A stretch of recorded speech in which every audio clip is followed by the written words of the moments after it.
আপনারা এখানে দেখতে পাচ্ছেন দুজন একেবারে ঢেউর মধ্যেই তারা পড়ে গেছেন এবং তারা চেষ্টা করছেন এদিকে চলে আসার জন্য। তারপরে একজন চেষ্টা করছেন এবং আরেকজন তাকে বাঁচানোর চেষ্টা করছেন, এমনটা কিন্তু আমরা এখানে দেখতে পাচ্ছি।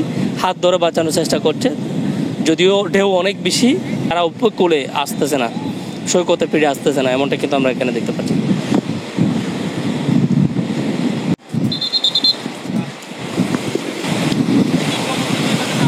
পালাকর্মী সকল লাইফগার্ড বলতেছে, টুরিস্ট পুলিশ বলতেছে, বিশকর্মী বলতেছে, সবাই যে বলতেছে, আমরা যে আপনাদের বলতেছি, এই যে মাঝখানে চলে গেছেন আপনার এই বাচ্চাটা, যদি এখান থেকে টানে পড়তেন নিয়ে যেতে, তাহলে কি করতেন বলেন আমাকে? আপনি গেছেন একটা বাচ্চাও নিয়ে গেছেন, এটা কি আপনার আত্মীয়? না, এটা কি হয় আপনার? আমার কি জানো, উনি নিজে গেছে। জি, আমার বেশি ভাই চট্টগ্রামে লোহাগড়ার সাতখানি আর কি। এখানে কখন আসছেন? আমি এখন আসছি, আজকে সকালে আসছিলাম।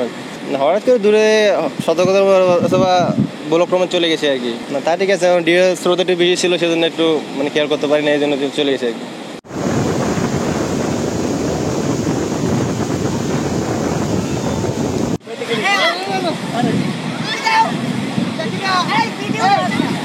ওই আমরা সঠিক তো ফ্রি রেখে আপনার থেকে শুনলাম আর কি। আচ্ছা,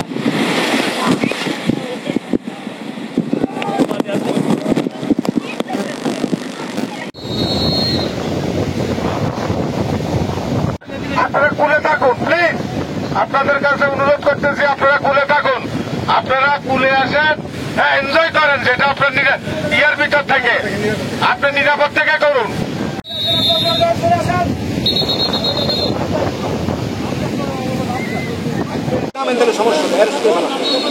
বিপজ্জনক জায়গায় যাবেন না। ভাই আসেন। যারা মালিকেরা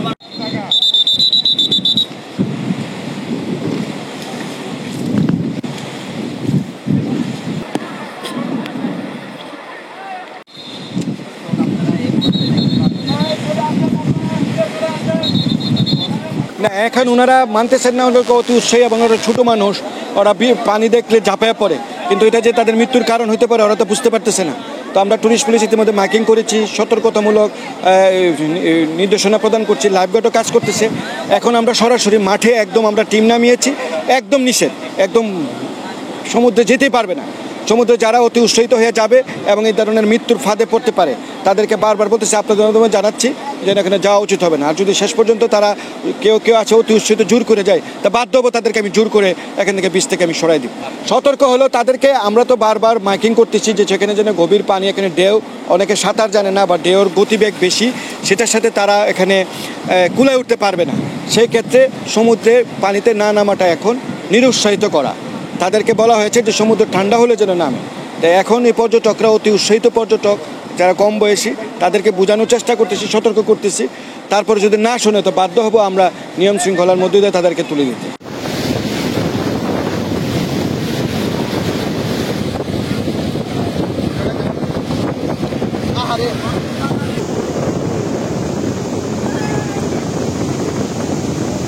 হ্যাঁ, আমরা অলরেডি এটা কনসার্ন হয়েছি, বাট তারপরেও আসলে সমুদ্র দেখলে মনেই চায় যে আমরা একটু বিজি, আসলে মনকে রিফ্রেশ করি, মানে লটস অফ এনজয়, অ্যামেজিং একটা মোমেন্ট।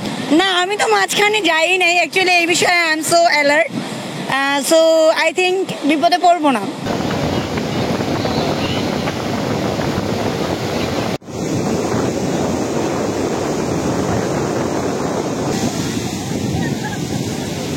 আমাদের কাজ হলো যে পানি থেকে মানুষকে এই মুহূর্তে বিরত রাখা, কারণ আমরা মানুষকে সেফটি দিয়ে থাকি কক্সবাজার সমুদ্র সৈকতে।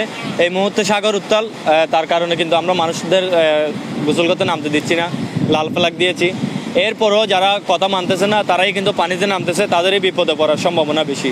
এর মাঝখানে আপনারা দেখতেছেন এই যে টিউবগুলা, বিভিন্ন মালিকে টিউবগুলো ভাড়া দিচ্ছে, কিন্তু সবাই কিন্তু ভাড়া দিচ্ছেন, এখানে টিউব নামা নিষিদ্ধ আজকে অনেকদিন ধরে। আর এর মধ্যেই কিন্তু টিউব ভাড়া দিচ্ছে, টিউব কিন্তু আরও রিস্কই বেশি। তো এরপরে যে টুরিস্ট পুলিশ আসতেছে, ওনারা পালাকর্মে, ওনারাও নিষেধ করতেছে। এরপরেও দেখতে পাচ্ছেন আমার পিছন থেকে আমরা নিষেধ করে আসছি, এদিকে কিন্তু আবার পানিতে লোকজন নামতেছে। সো এখানে আর আমাদের করার কিছু নাই, আমরা নিষেধ করতেছি, যদি বিপদে পড়ে আমরা উদ্ধার করবো।